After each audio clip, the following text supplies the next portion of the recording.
بسم اللہ الرحمن الرحیم۔ سورہ بقرہ میں اللہ تعالیٰ خود واضح کر دیتے ہیں کہ جو لوگ بھی شیطان کا انکار کریں گے اور اللہ کو مانیں گے تو انہوں نے گویا ایک نہایت مضبوط رسی کو پکڑ لیا جو کبھی ٹوٹ نہیں سکتی۔ پھر فردر آگے اللہ تعالیٰ فرماتے ہیں کہ جو اللہ کو ماننے والے ہیں اللہ انہیں اندھیروں سے روشنی میں نکال لے جاتا ہے۔ یہ آیت 256 257 میں ہے سورہ بقرہ کی۔ تو میرا سوال یہ ہے کہ ہم سبھی اللہ کو ماننے والے ہیں، خدا کو ماننے والے ہیں، لیکن پھر بھی ہم گمراہ ہو جاتے ہیں، پھر بھی ہم حق سے جو ہے نا دور ہو جاتے ہیں۔ پھر اس کے علاوہ کئی لوگ ہوتے ہیں جو زبان سے جو ہے نا وہ اللہ کو ماننے کا اقرار کرتے ہیں۔ کئی ایسے بھی ہوتے ہیں جو بڑی باقاعدگی کے ساتھ نماز بھی پڑھتے ہیں، لیکن پھر بھی ان کا عمل جو ہے، ان کا جو کردار ہے وہ اسلام سے اتنا خالی ہوتا ہے، ان کے دل اتنے سخت ہوتے ہیں۔ تو ایسا کیوں ہوتا ہے؟ انسان اللہ کو ماننے کے باوجود بھی گمراہ کیوں ہو جاتا ہے؟ تو میں سمجھتا ہوں کہ اس بات کو سمجھنے کے لیے ہمیں پہلے یہ سمجھنا ہوگا کہ اللہ کو ماننے سے مراد کیا ہے۔ اور پھر فردر میں سمجھتا ہوں کہ انہی جو 256 اور 257 آیات ہے یہ سورہ بقرہ کی، اس سے فردر آگے جو ہے نا 7-8 آیتیں ہیں، اگر ہم ان کو غور سے پڑھیں اور سمجھنے کی کوشش کریں تو اللہ ہمیں خود ہی جو ہے نا وہ انسان کے گمراہ ہونے کی دو بہت بڑی وجوہات بتاتے ہیں۔ تو آئیں ان کے بارے میں جانتے ہیں اور انہیں سمجھنے کی کوشش کرتے ہیں۔ تو آیت نمبر 256 اور 257 سے آگے آنے والی جو 3 آیات ہیں وہ بہت اہم ہیں، جس میں اللہ تعالیٰ ہمیں 3 جو ہے نا مختلف قسم کے انسانوں کے بارے میں بتاتے ہیں۔ تو آئیں ان کے بارے میں جانتے ہیں اور سمجھنے کی کوشش کرتے ہیں کہ اس سے ہم کیا سیکھ سکتے ہیں۔ پہلے تو آیت نمبر 258 میں جو ہے اللہ تعالیٰ جو ہے نا ایک ظالم حکمران کا حضرت ابراہیم کے ساتھ جو ہے نا وہ ایک جھگڑا جو ہے نا ہمیں بتا رہے ہیں کہ جس میں جو ہے نا حضرت ابراہیم نے پہلے اسے کہا کہ میرا رب وہ ہے جو زندگی دیتا ہے، موت دیتا ہے۔ تو اس نے جواب میں کہا کہ میں بھی زندگی دیتا ہوں، میں بھی موت دیتا ہوں، جس کے جواب میں حضرت ابراہیم نے فوراً سے کہا کہ میرا رب وہ ہے جو سورج کو مشرق سے نکالتا ہے، تم اس طرح کرو کہ تم سورج کو مغرب سے نکال لاؤ، جس پر وہ پریشان ہو گیا۔ اور پھر اسی آیت کے اینڈ میں اللہ تعالیٰ فرماتے ہیں کہ ایسے جو ظالم لوگ ہوتے ہیں انہیں اللہ ہدایت نہیں دیتا۔ پھر فردر آیت 259 میں جو ہے نا اللہ تعالیٰ ایک ایسے شخص کا قصہ بتا رہے ہیں کہ جو ایک ایسی بستی سے گزر رہا تھا جو بستی بالکل فنا ہو چکی تھی، تباہ ہو چکی تھی، اس کی چھتیں گر چکی تھی۔ تو وہ حیرت میں اس کو دیکھ رہا تھا اور حیرت میں اس نے کہا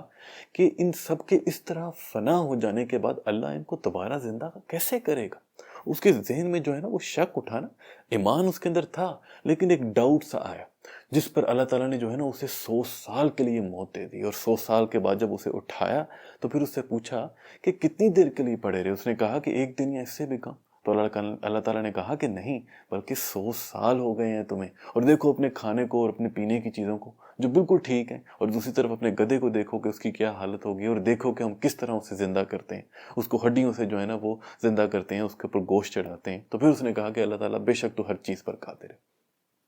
اور پھر تیسرا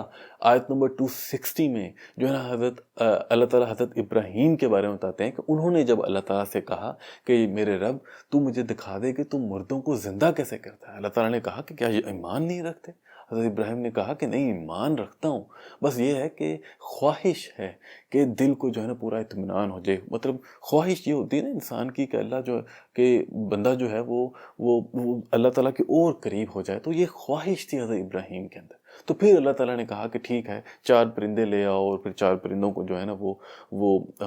4 پہاڑیوں پر رکھ دو، اور پھر انہیں آواز دو، اور پھر وہ دوڑتے ہوئے ان کی طرف آئیں گے۔ اب ذرا غور کریں تو آیت 258 اور 259 میں اللہ تعالیٰ بتا رہے ہیں کہ کس طرح انسان اپنی ذات میں گم ہو کر گمراہ ہو جاتا ہے۔ آیت 258 میں اللہ تعالیٰ اس شخص کا ذکر کر رہے ہیں، ایک تو وہ اللہ کو نہیں نا مان رہا، اس سے بڑا ظالم کون ہو سکتا ہے جو اللہ کو نہیں مانتا؟ وہ تو اپنی جان پر ہی ظلم کرتا ہے۔ لیکن ساتھ ہی ساتھ اس شخص کی اور بھی جو ہے نا عادات ہے، کریکٹرسٹکس ہیں کہ وہ ظالم ہے، وہ اس کے پاس طاقت ہے تو وہ اپنی طاقت کے نشے میں جو ہے لوگوں پر ظلم کرتا ہے، وہ اپنی جگہ بھول جاتا ہے۔ اور یہ طاقت کا نشہ ہم سب میں ہی ہوتا ہے۔ جس کے پاس پیسہ ہوتا ہے وہ بھی مغرور ہو جاتا ہے، جس کے پاس کوئی پوزیشن آف پاور ہوتی ہے، حکمران ہوتا ہے، اور حکمران نہ بھی ہو، جس کے پاس جو پوزیشن ہوتی ہے، جس پوزیشن میں طاقت ہوتی ہے، وہ وہیں میں مغرور ہو جاتا ہے اور ظلم کرنے لگتا ہے۔ ایک حکمران جو ہے وہ ایک پوری جو ہے نا وہ ایک بادشاہ جو ہوتا ہے وہ اپنی پوری سلطنت کے اندر اپنی پوری جو ہے نا عوام کے اوپر ظلم کرتا ہے۔ ایک جو ہے نا وہ کسی گاؤں کا چودھری ہو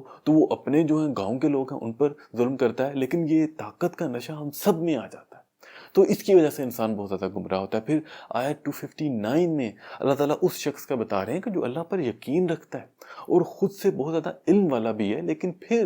کیونکہ اللہ پر انحصار کرنے کی بجائے، اللہ پر ایمان کرنے کی بجائے وہ خود سے سوال کر رہا ہے، خود سے سوچنا چاہ رہا ہے کہ اللہ انہیں کیسے زندہ کرے گا، تو گمراہ ہو رہا ہے، کیونکہ اسے سمجھ نہیں آ رہی نا، اسے اس کا علم اتنا کافی نہیں ہے۔ انسان کا مسئلہ یہ ہے کہ وہ تھوڑا سا علم حاصل کرتا ہے، وہ چیزوں کو جاننے لگتا ہے، اسے چیزوں کی سمجھ آنے لگتی ہے، تو وہ کہتا ہے کہ میری کیا بات ہے، مجھے تو ہر چیز کا پتہ ہے۔ شیطان نے بھی تو یہی غلطی کی تھی نا،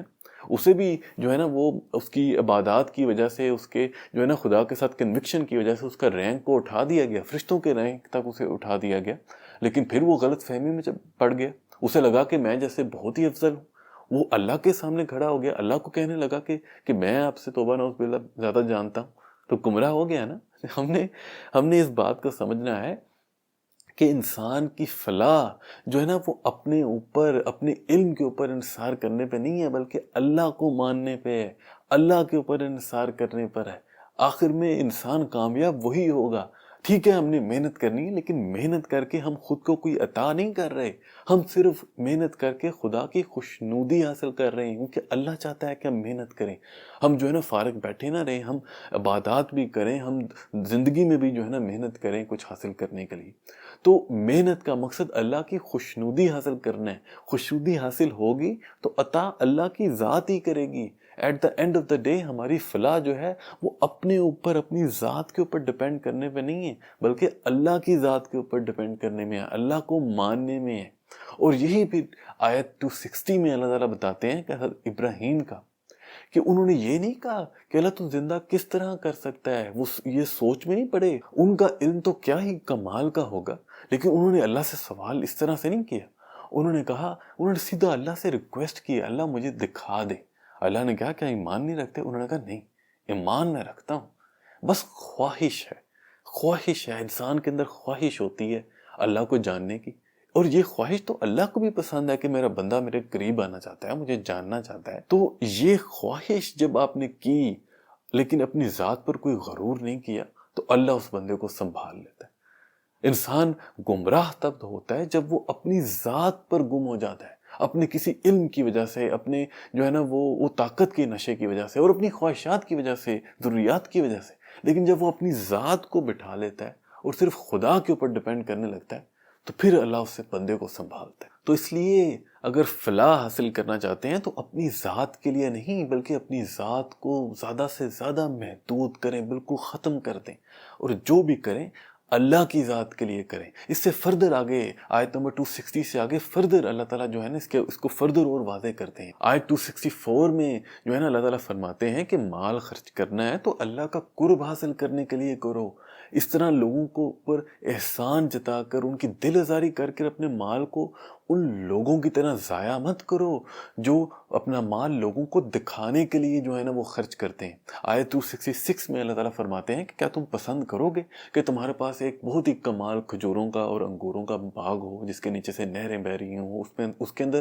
ہر طرح کا پھل ہو، لیکن پھر تم بوڑھے ہو جاؤ، تمہاری اولاد جو ہے وہ بھی جو ہے نا وہ کمزور ہو، ابھی بڑی نہ ہوئی ہو، اور پھر ایک گرم ہوا کا جو ہے نا تیز بگولا آیا اور وہ تو پورے باغ کو خاک کر دے، فنا کر دے۔ مطلب ایک شخص جو دوسروں کی دل آزاری کرتا ہے، جو ہے نا احسان جتا کر جو ہے نا وہ اللہ کی راہ میں پیسہ خرچ کرتا ہے، تو اس نے جتنا مرضی خرچ کیا ہو، لیکن وہ جس طرح یہ باغ جو ہے بالکل فنا ہو گیا، آخرت کے دن پر اس کے سارے اعمال فنا ہو جائیں گے، وہ اس سے بالکل فائدہ نہیں اٹھا پائے گا۔ اللہ تعالیٰ آیت 263 میں فرماتے ہیں کہ ایسی انفاق سے تو ایک اچھا بول جو ہوتا ہے وہ بہتر ہوتا ہے۔ کسی کی کوئی بری بات لگی ہے تو اس بات کو درگزر کر جانا وہ بہتر ہوتا ہے، اس طرح کے جو ہے نا انفاق سے جس میں آپ کسی کی دوسرے کی دل آزاری کرتے ہیں، کسی دوسرے پر احسان جتاتے ہیں۔